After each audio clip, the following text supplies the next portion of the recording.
Hey guys, welcome back. I'm Epokk and today we're playing Link's Awakening. Now in this video I will show you how to get through the Bottle Grotto, but it gets a little bit spoilery, so beware. Now we will need Pow to traverse this first area. Now the poisonous plants, he can only destroy them because they're his favorite food. And I will leave a link in the top right corner because I made a video on how you can free him from his abductors. And now if you're moving through this area, be sure to get through here, because here you can find a chest and it has a few rupees inside. Only 50, but they're always helpful. But afterwards we can just move through the area and towards the entrance of the dungeon. Oh, he's such a good boy. Now let's just get through here. Now in this first part we have a chest that's behind some pots, but we can't get there, so if you want you can place a marker down there, but we'll come back to this later on. Now for this we need the magic power, and so we can open the fire. Now we have left a closed door, but we can't get through here, so let's go through here. Now we have immediately two skeletons. The grey one we already know, he always tries to avoid, but the yellow one, well, he kind of likes to stomp on you, so be sure to watch out for that one. But immediately as we defeat him we have a key. Now you can return back for that other door, or we can just go through this locked door, and this is what I'm gonna do. Now here we have immediately one of those ghost face. The thing is, they always mirror your movement, so what you need to do is go stand behind them and try to do a blade spin. Their mask actually just completely protects them from swords, so just be sure to mirror the movement, so you are standing right behind them. If you stand face to face, then you can just turn your character around and then just do a blade spin, and that will make it very easily to defeat them. Now we will see this once again a little bit later on. Now this is the first time you see this in this game. If you press the crystals, then the switches move. If it's blue, then the blue side is up. If it's orange, the orange side is up. So that's something we'll see a lot in this dungeon. But as you press down the orange ones, then you can have this chest for another key. Now you can go back for that closed door at the start, but we won't do that. Now let's just jump through here on this button, and we have the immediate chest. Now I am just playing through this and narrating afterwards, because this is a little bit of dull long dungeon, but I try to keep it very condensed, so I'm just narrating as I move through it. So now let's just move through here, and here we have the two other ghost face. Now just come really close to each other, and then we do we look backwards and we do the blade spin.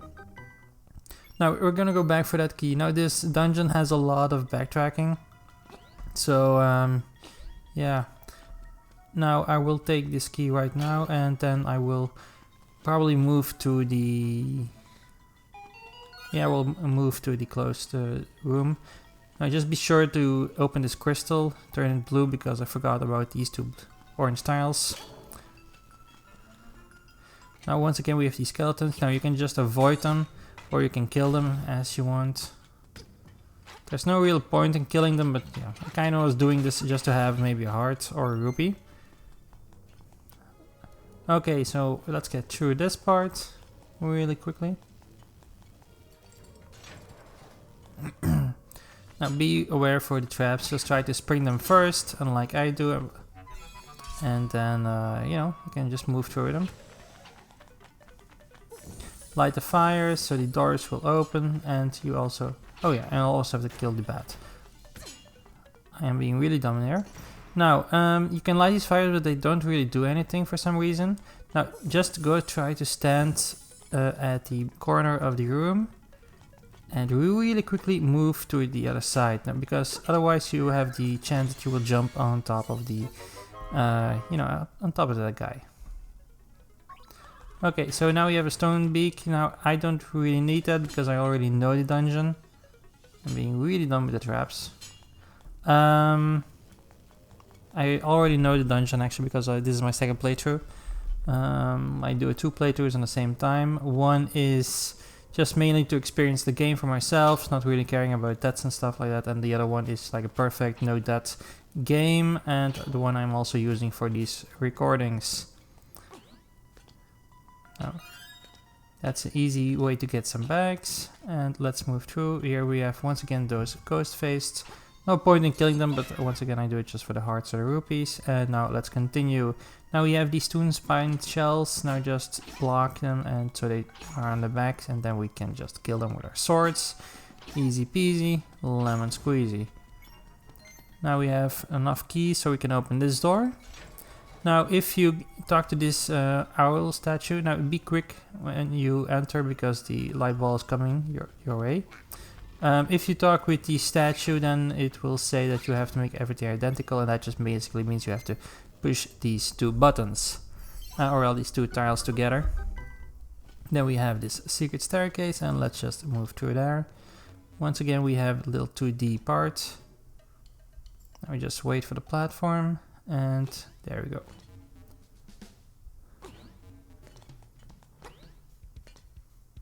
I really do love these parts actually. The first time I saw it, it was very surprising, but you know, it kind of really looks great.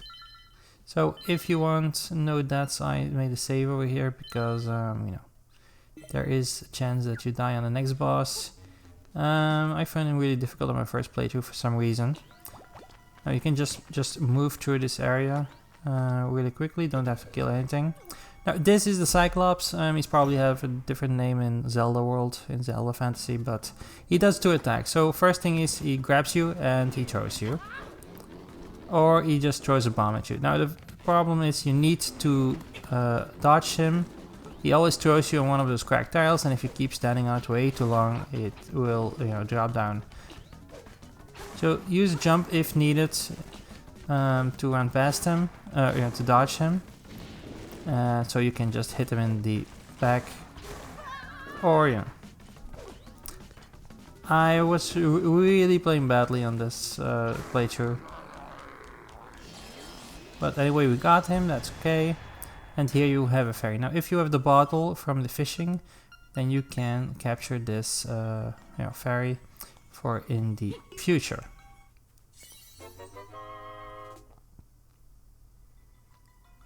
Now you also have a portal to the entrance, so if you want you can go already now back. Or no, you can't go. Now I changed my item because I sometimes, you know, use the wrong item by accident. So magic power and fairy dust, I don't know. I don't really want to have that to access.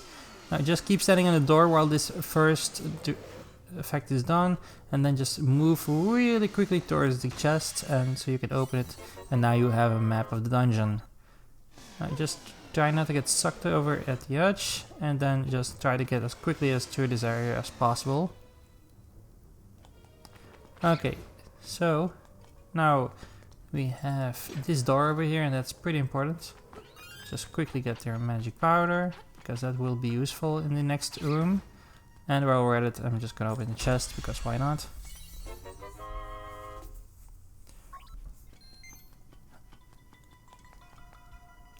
Okay, so now you have these 2 ghosts. Now you really have to move really quickly and use your magic powder on these 2 torches.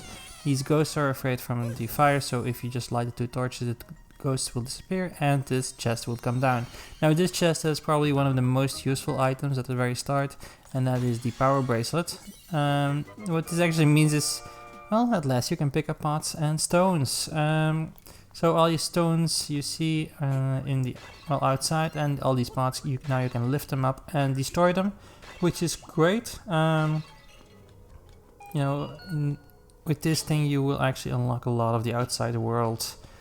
And there we have another key.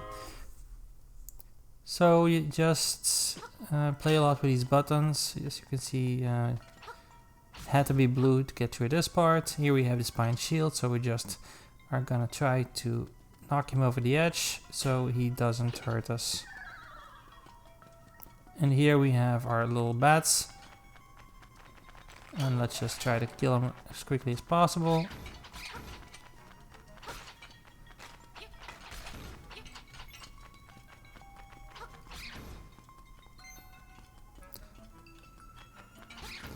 And there goes my last rupee off the cliff, because why not? Again, why not? Okay, so now you have 3 enemies. Now you have to kill them in a specific order. First the hopping rabbit over there, then the bat, and then the skeleton. So you move these 2 sides blocks aside, and you can only kill this bunny by throwing a pot at him. Now you just kill these 2 others, first the bat and then the skeleton guy, and only then the chest will appear. Now the way you figure this out is actually just by talking to an old, like a stone owl statue. And now we have the nightmare key. Now I will show you where you can find these, the old owl statue in a second. Now here you have the 2D area. Now beware piranha plants, so just try to avoid them. You can jump on the mushroom guys, on the Goombas, just like you can in other games. And through here. So there you have the owl statue.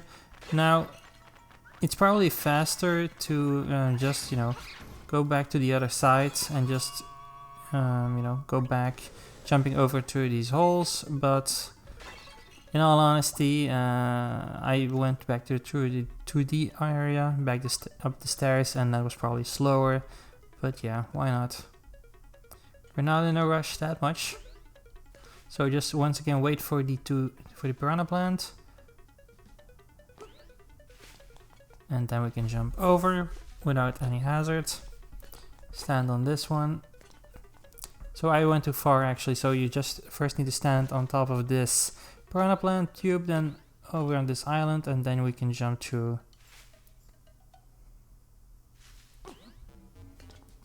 Because Link can only jump up about 1 block.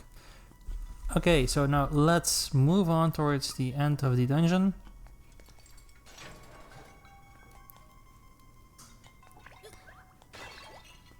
So now just use a pot to kill the rabbits.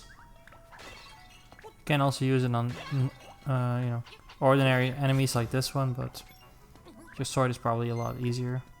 So just kill the enemies. Another fairy if you want one. And here we have the staircase to another 2D area.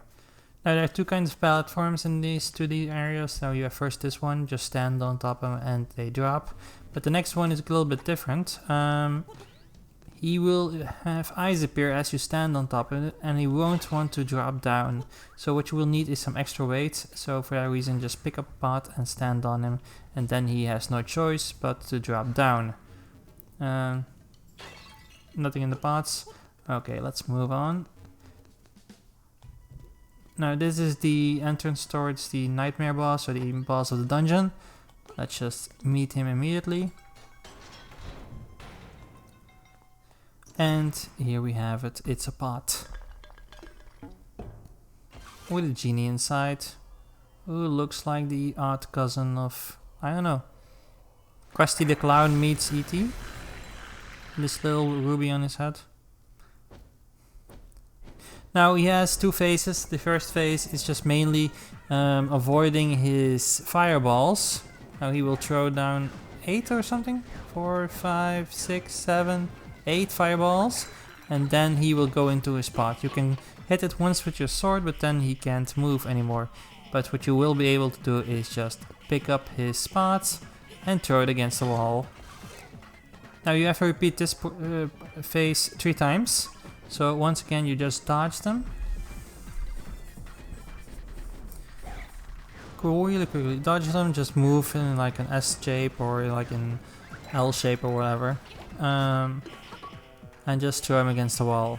Now here I threw him to the southern wall, or the wall, well, down on our screen. But it's probably easier if you always throw him to the top side. That way you always only have to move at the same time. I really find it a little bit unsettling to move him towards that wall, so afterwards I just threw him back to the top one. So now the ball is broken, and now he will go in a little bit hyper mode, very aggressive. Now he will have 2 attacks. It's basically a giant fireball like this one, which is able to dodge, and then he will try to punch you.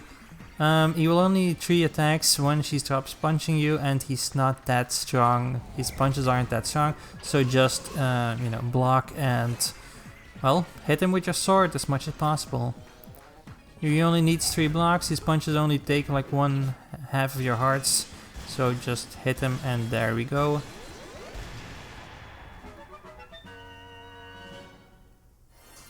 And we have another heart. Perfect.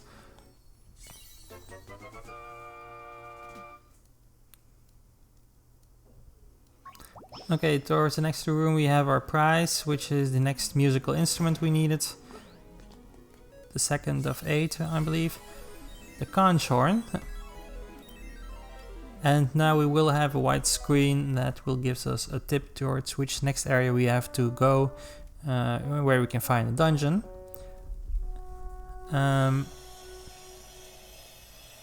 So be sure to close your eyes if you don't want to see it. And then you will afterwards be teleported outside. Okay, so once you're back out, be sure to head back in, because I don't want you to forget it. Here you have one that's still a chest around, and now you can reach it by using the power bracelet. It's only like 50 rupees, but hey, you want rupees.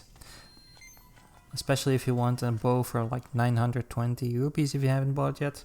So yeah guys, that was the video. This was my little walkthrough of the second dungeon, being the Bottle Grotto. I hope you found this useful, and you know, if you want to see more, let me know down in the comments below. I really enjoyed the game, and yeah guys, thanks for watching. I'll catch you next time.